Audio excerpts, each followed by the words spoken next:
So now we'll push forward and get to the central topic of this roundtable. We're going to really talk about green building, and I think we've really got two experts in this field. So let's just jump into that. First, Jeff Hindman is, he's founded Cottonwood Custom Home Builders back in 1995. He's vast experience in the Boulder construction market. But the thing I love and appreciate about them is that they really place an emphasis on green building techniques. So I will let Jeff jump into that. But again, thanks to you, because I really appreciate your being here.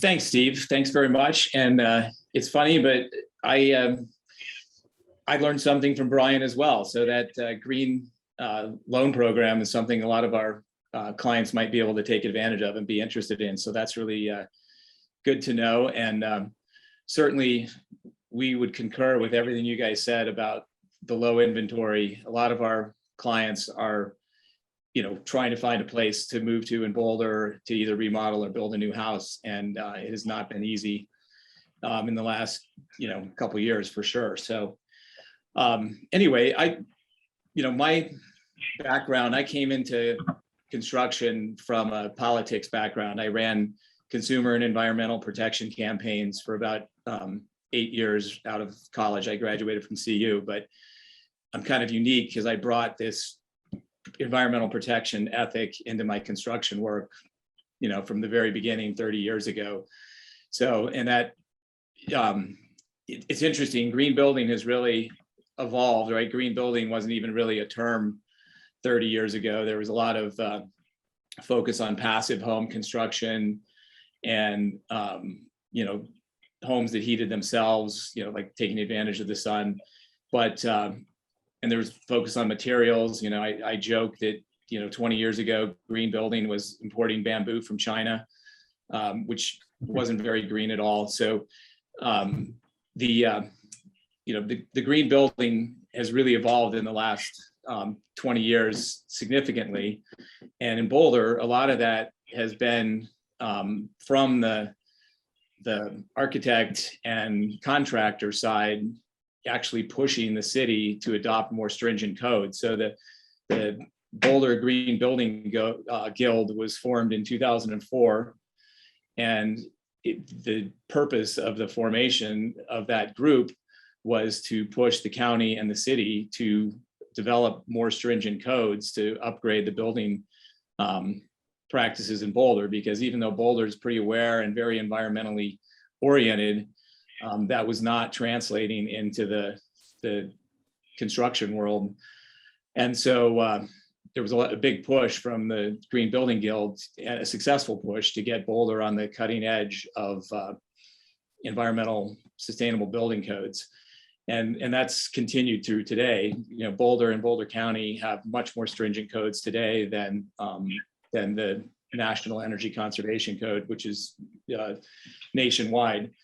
But in the past, a lot of the focus green building was on the individual elements of the house, the materials, whereas today it's much more focused on the house as a system. The building science has evolved tremendously. So now today, the main focus, like the biggest thing that needs to be done right on any construction project is the building envelope in terms of air tightness and really well insulated, high performing windows, and all of that, moisture control, indoor air quality.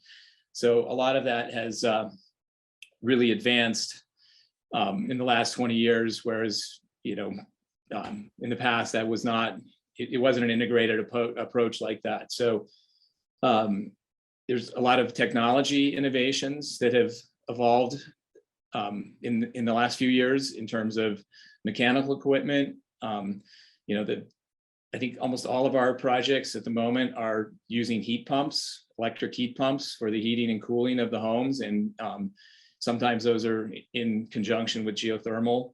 But the days of having a gas-fired furnace or boiler are really in the past. And that's really important because if you have a gas hookup and that's your primary source of heat for your house, you're going to be stuck on fossil fuels, for the life of the home. Whereas if you have an electric heat pump, then you're getting electricity off the grid, and the grid, as a lot of people know, is going renewable very quickly because wind and solar have dropped so much in price. So the grid is probably going to be 75% renewable by 2030, and relying on electricity from renewable energy is a much greener way to heat and cool your house than having a gas line hookup. And the new code in Boulder is going to force some homes to do that, because to meet the code, you're going to have an electric system, not a gas system. The other thing that's really changed, and that started in 2006, was the energy rating of homes, which a lot of people know it by the HERS rating. And it's also known as the ERI, the Energy Rating Index. But this has been a huge advance in improving all of the building stock, right? So builders like Cottonwood have been doing green building for many years and doing that well before the codes required it. But the new energy conservation code requires energy ratings of all construction projects. And that is driving, even production home builders that are totally focused on the bottom line, not necessarily focused on, sustainability, but that is, forcing all builders to meet certain basic standards in terms of the insulation, the air sealing, right? The energy rating requires a blower door test on new construction and some remodels. But having to meet that, it requires duct blast testing. So the energy rating score of a house and that requirement is really driving much higher level of construction than was in the past. But which is really like I said, the building science is what has really changed and evolved, and that's all the focus now is on the building science. So another major focus of Cottonwood is deconstruction and recycling. And we were doing deconstruction long before the code requires it. The code in Boulder now requires it. To a certain level, Boulder County actually requires all demolition to be done by hand. But taking a house apart piece by piece and recycling all of the components is a huge part of what we do and believe in. I took a green building course a few years ago, and 40% of all the landfill waste in the United States is construction debris, which is kind of a staggering number. And for us, it also saves money for our clients because recycling is far cheaper than hauling trash to the landfill. Landfill in our area is actually really expensive. So, but we start even before the deconstruction, so we recycle all the wood, all the metal, all the concrete as we're deconstructing a house. But even before that, we work with our demo subs, and there's an organization in Boulder called Resource, and there's also a Habitat for Humanity Restore store in Longmont. But all of the cabinets, all of the doors, trim, hardwood flooring, anything that is of high enough quality to be reused, we donate for a charitable contribution for our clients, and that gets repurposed and reused in other people's houses or projects around the Boulder area. So it's a great way to keep things out of the landfill. And even better than chipping up clean wood into mulch, even better would be to have stuff that gets reused in other homes. So we even have a kitchen reseller for some of our projects where they will actually come in and photograph the kitchen and then measure it and then market that and then actually sell that kitchen to a buyer who wants to use it in their future project. And they will actually come and pay us to take away the cabinets, which is even better than recycling because we're getting paid and our owners save the cost of doing that work. But anyway, we divert 75 to 85% of all the waste and deconstruction on our projects, we divert from the landfill. And it really just takes the mentality and the effort to make that happen.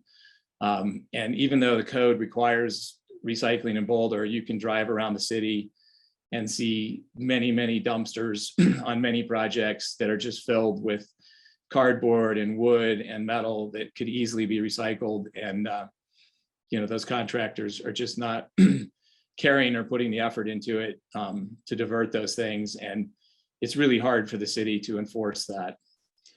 So another change in green building has been the focus on buying locally and sourcing things locally, which is really, one of the greenest approaches. Is you can, buy stone from Lyons, or buy beetle kill pine from, the dead trees in Colorado. It's a really great way to make the house as green as possible. Water efficiency. Anyone that's been following the state of the Colorado River recently knows that we are in very uncharted territory as far as the future of our water supplies and the declining snowpack. So it's really important that houses are very efficient and use as little water as possible, which is indoors and outdoors. So we put a big emphasis on that, and our plumbers are following the very best practices in terms of, the water lines in the house are kind of like a tree of the main trunk lines, and then the lines feeding off of that going to a sink or a toilet are only as big as they need to be for that particular fixture. All of our houses have recirc lines for the hot water so that you don't run the water for several minutes waiting for hot water. So, if you magnify that times, hundreds of projects in Boulder, over time, that's going to make a huge difference. And, focus on water resilient landscaping and really efficient irrigation systems are also something that all of our subcontractors and designers try to shoot for. Anyway, so indoor air quality is an issue because the houses are so tight that they need fresh air, which is now a code requirement, but we have really advanced systems for how we can bring in fresh air and temper that air and distribute it around the house so that there's no indoor air quality problems. And anyway, and then this isn't necessarily green building, but another really important thing in the Boulder area is fire resistant construction. We know from the 2010 4 Mile fire, and then last year's fire north of Boulder, that houses that are built with fire resistant methods and practices can survive a forest fire, whereas a house that is not built to those standards can catch on fire very quickly. And once that happens, even if the house is only partially damaged, it's lost. So really important to build to resist our environmental conditions in this area, which we pretty much do on every project, even if it's not technically in the wildfire zone. So anyway, I think that's kind of an overview of the current practices that we're performing. The future of green building, I can see a day where houses have batteries so they can be off grid and produce all of their own power and be completely self-sufficient. Concrete is a big fossil fuel carbon sink that we have not developed good alternatives for, but I think that will be in the future. And I think that we will continue to see, more and more solar and more geothermal as the codes require that, and as the costs, show that homeowners will save money by doing those things. So